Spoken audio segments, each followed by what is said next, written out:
સાહેબ, આ Waqf amendment bill આપ લઈને આવ્યા 75 વર્ષમાં પહેલી વાર આ કમ્યુનિટી, બીજા મુસ્લિમ કમ્યુનિટીને કોઈએ સાંભળ્યું છે, કોઈએ એકનોલેજ કર્યા છે. સાહેબ, मैं आपने एक वाक्यों कहूँ, भिंडी बाज़ार में हमारा एक प्रोजेक्ट चाले है. हमारे प्रोजेक्ट में एक जगह है भिंडी बाज़ार के अंदर जो हमने 2015 में खरीदी. हम मालिक हैं, बहुत मेहनत से खरीदी. उस जगह को 2015 में लिया. 2019 में कोई नासिक का और अहमदाबाद का शख्स जाके बोलता ये जगह वक्फ है. वक्फ तो वहाँ पे तो लोग रहते हैं, टेनेंट्स हैं, दुकानें हैं. एक 700 स्क्वायर फीट जगह पे कोई नमाज पढ़ता होगा जो कम्युनिटी हॉल होता है. सब ये गवर्नमेंट ने एक्चुअली ये सारी चीज़ों पे वक्फ कर दिया है. वक्फ का मतलब अब रुक जाओ, ये नहीं चलेगा. बहुत ही महंगी जगह है और हमने बहुत मुश्किल से ली है.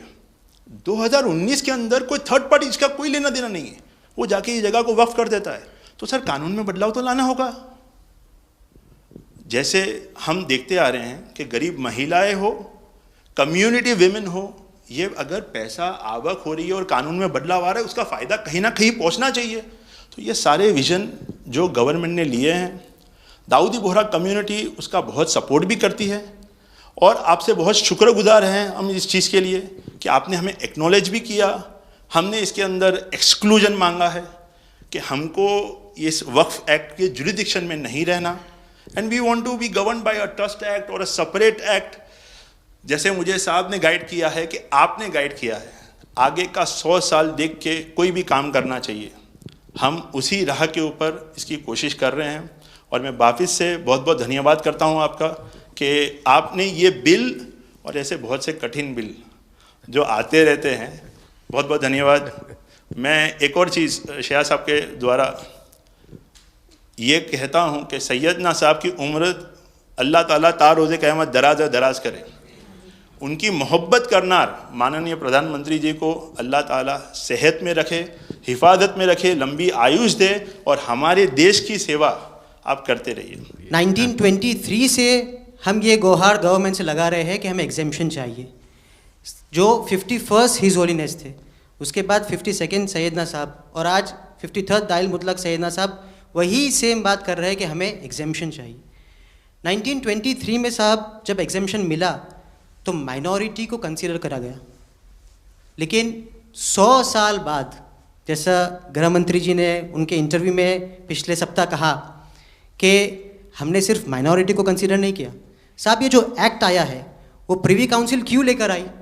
प्रिवी काउंसिल ने ये एक्ट इनैक्ट किया माइनॉरिटी के प्रोटेक्शन के लिए. लेकिन साहब, आपने ये एक्ट इनैक्ट किया सिर्फ माइनॉरिटी के प्रोटेक्शन के लिए नहीं, बल्कि माइनॉरिटी विद इन माइनॉरिटी के लिए. तो ये उस दिशा में साहब बहुत ही बड़ा स्टेप है. It is indeed a very strong step for the way forward. Thank you very much for it, sir. In India, we have always found fertile ground, a land that has welcomed our work, recognized our values, and allowed our identity to flourish. Pradhan Mantri ji, under your leadership, we distinctly feel this spirit of inclusion. The recent amendment to the Waqf legislation, in which the Dawoodi Bohra community was formally recognized for the first time in independent India's 75-year history, may have been a brief mention, but to us it was profound. It affirmed something that we have always believed. We belong to India. We belong here. It is in this spirit that we proudly say, Hindustan hamaro watan chhe. We are inspired by your leadership, by your vision for India 2047, and by the clarity with which you speak of an India that is inclusive, confident, and globally respected. नज़र में उतरना कमाल होता है, नफस में बिखरना कमाल होता है, बुलंदियों पर पहुंच जाना कोई कमाल नहीं होता, बुलंदियों पे ठहरना कमाल होता है. क्या दौलत है आपके लफ्ज़ों में, ऐसी क्या दौलत है आपके लफ्ज़ों में. आप जब भी बात करते हैं दिल खरीद लेते हैं. आपकी हम्बलनेस, आपकी ह्यूमिलिटी साहेब लाजवाब है. અમારામાં એમ કહેવાય છે સાહેબ, જે નમા રબને ગમા. સાહેબ તમારા તો નામમાં જ નમો છે. નમો